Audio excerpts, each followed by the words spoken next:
Olá, como estão? Começamos hoje mais um Descomplicando a Política. E mais crises. Tivemos um final de semana com eventos provocados pelo presidente Bolsonaro, eventos estes que fazem com que nós tenhamos até medo, receio, e passamos a construir alguns cenários. Vocês sabem que eu nunca deixei de considerar, desde o início do mandato do presidente da República, a possibilidade de um impeachment. E hoje eu continuo a considerar esse cenário algo provável, e se não for através do impeachment, um impedimento a partir de uma ação do Supremo Tribunal Federal. Vejam que o presidente Bolsonaro ele está sendo pressionado por várias frentes, né? A investigação do STF por meio das fake news. Nós temos agora as denúncias de Sérgio Moro. A qualquer momento o depoimento de Sérgio Moro poderá vazar ou poderá o STF autorizar a liberação do depoimento. E, consequentemente, esses dois fatos podem, de fato, comprometer o mandato do presidente da República. Além daquilo que eu friso sempre, o presidente Bolsonaro é um produtor de crise. E, afinal, é isto que eu quero tratar com vocês. A minha pergunta e eu estou fazendo essa interpretação, é se a crise que estamos vivendo agora, ela precisa ser interpretada considerando 2013. Veja, a minha tese é que sim, e vou explicar a vocês o porquê. Primeiro, crise é um conceito. Nós não podemos dizer assim, crise do Covid-19, crise econômica, crise política, crise provocada pelo Centrão, crise provocada pela economia, crise provocada pela ausência de leitos na saúde pública. Crise, ele é um ente próprio, ele é um conceito independente. Crise significa que existe uma ordem, essa ordem ela está se movendo, de repente ocorrem variáveis que atuam nessa ordem e essa ordem passa por um processo de desestabilização. E ao ocorrer esse processo de desestabilização, nós poderemos ter ação das instituições, mudança de comportamento das instituições, ação de eleitores, mudança de opinião dos eleitores. Então, crise é um conceito próprio, ele é um fenômeno próprio. Ele está ali presente porque ele representa a desestabilização de uma ordem e a possibilidade da existência de uma outra ordem. Mas crise é a desestabilização de uma ordem. O que temos que verificar quais são as causas dessa crise, ou seja, o que é que impacta nessa crise que provoca essa desestabilização.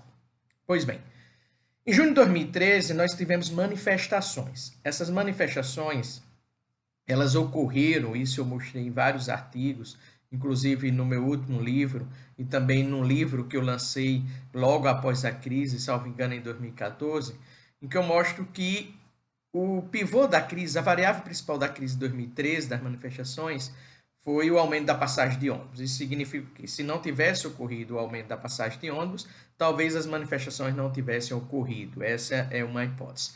Mas, diante do aumento e das manifestações, a população foi para a rua e surgiu o conceito de nova política.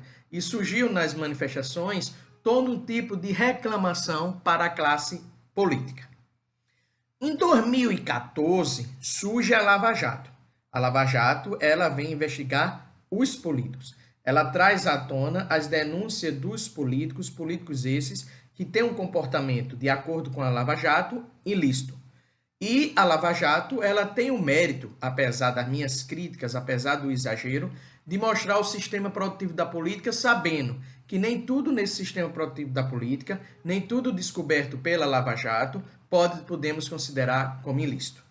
Mas quando a Lava Jato ela começa, o conceito de antipolítica, de nova política, de novos políticos, de renovação, de luta contra o sistema, ele é reforçado.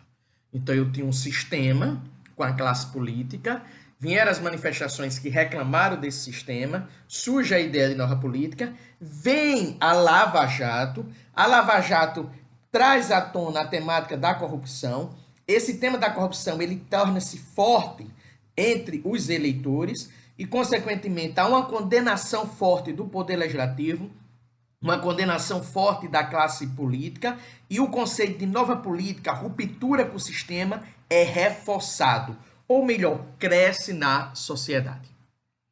Daí, o caminhar da Lava Jato provoca a queda e a diminuição da popularidade do lulismo, que é um fenômeno que foi reconhecido fortemente como o principal objetivo da Lava Jato. Ou seja, o lulismo, para muitos eleitores, eu não saberia lhe dizer hoje, pela ausência de pesquisa com essa temática, mas na época da eleição, o lulismo era muito conhecido, muito identificado com corrupção. Não sei se ainda é hoje, como eu disse, pela ausência de pesquisas tratando desse tema, mas futuramente saberei.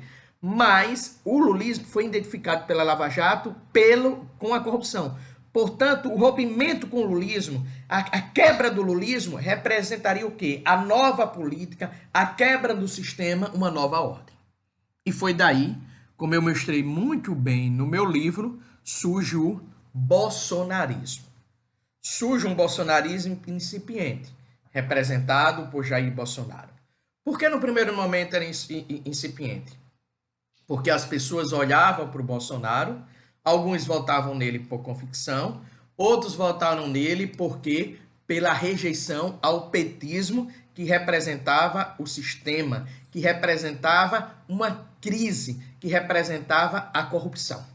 Então, nós tivemos as manifestações de 2013, que provocaram crise, nós tivemos o impeachment da presidente Dilma, que foi crise, a Lava Jato intensificou todos os mecanismos para consolidar o impeachment, daí vem a eleição, essa eleição tem um debate intenso de quebra do sistema, onde a nova política precisaria surgir, onde a ordem passada, onde a crise passada deveria ficar para trás, a crise moral e a crise econômica, daí surge quem? Jair Bolsonaro. Claro, como eu sempre mostrei no meu livro, a facada ajudou. A facada que o presidente recebeu, até porque o lulismo conseguiu se recuperar. Pois bem, Bolsonaro assume o mandato e tem um comportamento refratário às instituições, um comportamento refratário à política e mantém o seu discurso de candidato. Qual era o seu discurso de candidato? Ele é um presidente contra o sistema. A prova disto é que ele não fez inicialmente um governo de coalizão, não dividiu com os partidos políticos os ministérios. Só que vem a grande surpresa, o grande cisne negro, o Covid-19, o coronavírus. O coronavírus, ao chegar, provoca e vai provocar uma crise econômica numa economia que já estava no ritmo lento. Provoca uma crise sanitária e mostra a deficiência do sistema de saúde público. O presidente cria, a partir do seu comportamento, um conflito com os governadores, um conflito com o parlamento e um conflito com o STF, e volta a dizer novamente que ele é um presidente, lembre-se disso, que ele disse isso na demissão de Moro, contra o sistema. Apesar dele hoje estar conversando, negociando com o Centrão, que faz parte desse sistema, mas ele continua a falar nesse sistema. Portanto, se nós queremos entender a crise atual, no caso a crise política, que tem como sujeito relevante, ator principal, Jair Bolsonaro e as ideias do bolsonarismo, particularmente contra o sistema político, contra as instituições, nós temos sim que voltar para junho de 2013, que foi lá que as manifestações começaram contra a política, contra o sistema. Temos que voltar à crise de 2015, 2016, crise essa caracterizada pela ação da Lava Jato, crise essa caracterizada pelo impeachment da presidente Dilma Rousseff. Portanto, a crise política de hoje, reforçada pela crise do coronavírus, reforçada pela crise econômica e reforçada pelo estilo de ser do presidente da República, tem a ver sim, tem relação com junho de 2013. Por quê? Porque lá foi onde tudo começou, no sentido do discurso contra o sistema, o rompimento com o sistema. E hoje, onde estamos? O sistema poderá ser quebrado. Não só o sistema da política. O perigo é o sistema da democracia vinha a ser quebrado.